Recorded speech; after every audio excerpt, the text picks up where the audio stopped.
दिल्ली विधानसभा चुनाव के दौरान पूर्वांचलियों को लेकर मुद्दा खूब गरमाया था।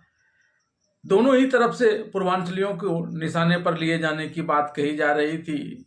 भारतीय जनता पार्टी जहां अरविंद केजरीवाल द्वारा पूर्वांचलियों की उपेक्षा करने और तिरस्कारपूर्ण बातों को लेकर आम आदमी पार्टी पर निशाना साध रही थी, तो वहीं आम आदमी पार्टी वाले ने भी पूर्वांचलियों खासकर बिहारियों के और उसमें भी प्रमुख रूप से ब्राह्मणों मैथिल ब्राह्मणों को लेकर शब्द कहे जाने को लेकर टारगेट बनाया था। लेकिन इस चुनाव परिणाम ने यह सिद्ध कर दिया कि पूर्वांचलियों और खासकर बिहारियों ने न सिर्फ भारतीय जनता पार्टी की जीत में बड़ी भूमिका निभाई, बल्कि आम आदमी पार्टी का भी वे तारनहार बने थे।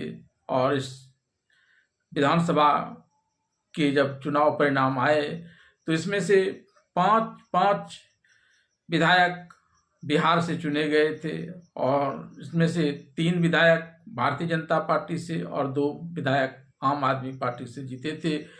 2 बिहार मूल के विधायकों ने तो अपना तिकड़ी पूरा की थी, हैट्रिक लगा दी थी अपनी जीत की, और उनमें से एक अनिल झा तो ऐसे थे जो पहले कभी बीजेपी को 2 बार जिता चुके थे, तो एक बार आम आदमी पार्टी से इस बार जीत हासिल कर उन्होंने यह तिकड़ी बनाई है। आइए जानते हैं बिहारियों के इस दबदबे की लेकर और सारी महत्वपूर्ण बातें। दिल्ली विधानसभा चुनाव 2025 में 5 बिहारी जीतकर विधायक बने हैं। इनमें से 2 विधायक तो 3 बार विधायक बने हैं। दिल्ली विधानसभा चुनाव में बिहार मूल के जिन 5 प्रत्याशियों ने परचम लहराया है, उसमें भारतीय जनता पार्टी यानी बीजेपी से 3 और आम आदमी पार्टी से 2 विधायक बने हैं। बीजेपी से अभय वर्मा जो दरभंगा के हैं, डॉक्टर पंकज कुमार सिंह जो बक्सर के हैं और चंदन कुमार चौधरी जो खगड़िया के हैं, उन्होंने जीत दर्ज की है। जबकि आम आदमी पार्टी की तरफ से अनिल झा जो मधुबनी के हैं और संजीव झा ये भी मधुबनी के हैं, इन्हें सफलता मिली है। हालांकि आपके विनय मिश्रा द्वारका सीट हार गए जो दिग्गज नेता महाबल मिश्र के बेटे हैं। 3 बार दिल्ली के विधायक चुने जाने वालों में से संजीव झा प्रमुख हैं। उन्होंने बुराड़ी विधानसभा सीट से चुनाव जीतकर तीसरी बार विधायक बनने का गौरव प्राप्त किया है। आप प्रत्याशी के रूप में संजीव झा ने 20,529 वोटों के अंतर से जीत दर्ज की है। उन्होंने जेडीयू उम्मीदवार शैलेंद्र कुमार को शिकस्त दी है। तीसरी बार दिल्ली के विधायक चुने जाने वालों में से दूसरा प्रमुख नाम मधुबनी जिला के बेनीपट्टी के बरहा गांव के निवासी अनिल झा का है। इन्होंने आम आदमी पार्टी के उम्मीदवार के रूप में किरारी विधानसभा सीट पर बीजेपी के बजरंग शुक्ला को 21,871 वोटों से हराया है। वह तीसरी बार जीते हैं। इससे पूर्व वह बीजेपी से 2 बार इसी विधानसभा सीट से विजयी हुए थे।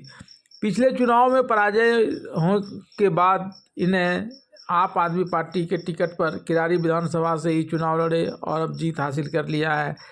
दिल्ली विधानसभा चुनाव में दरभंगा मधुबनी का जलवा देखने को मिला। दिल्ली की लक्ष्मीनगर विधानसभा सीट से जीतने वाले भारतीय जनता पार्टी के विधायक अभय वर्मा मूल रूप से दरभंगा के रहने वाले हैं। वह पेशे से वकील और दिल्ली बीजेपी के उपाध्यक्ष भी हैं। उन्हें लक्ष्मीनगर विधानसभा में 65,858 वोट प्राप्त हुए। उन्होंने आम आदमी पार्टी के बीबी त्यागी को 11,542 मतों से हराया।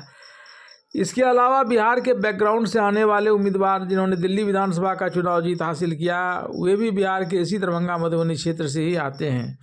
दरभंगा मधुबनी पट्टी के अलावा इस बार दिल्ली विधानसभा में खगड़िया के परबत्ता प्रखंड के चक्रप्रयाग निवासी चंदन कुमार चौधरी ने संगम बिहार विधानसभा सीट पर बीजेपी के टिकट पर 54,049 वोट हासिल किए। उन्होंने आम आदमी पार्टी के दिनेश मोहनिया को 344 वोट से हराया।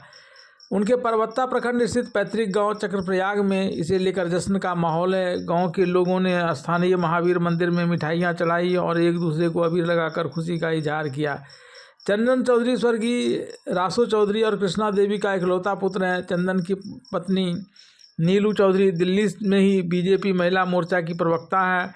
और इसी प्रकार पंकज सिंह का पैतृक गांव बक्सर जिला के ब्रह्मपुर प्रखंड के धरौली में है। उनके बड़े भाई मनोज सिंह सर्वोच्च न्यायालय के अधिवक्ता हैं। पंकज सिंह को 1,35,000 से अधिक वोट मिले। उन्होंने करीब 13,000 मतों से जीत हासिल की है।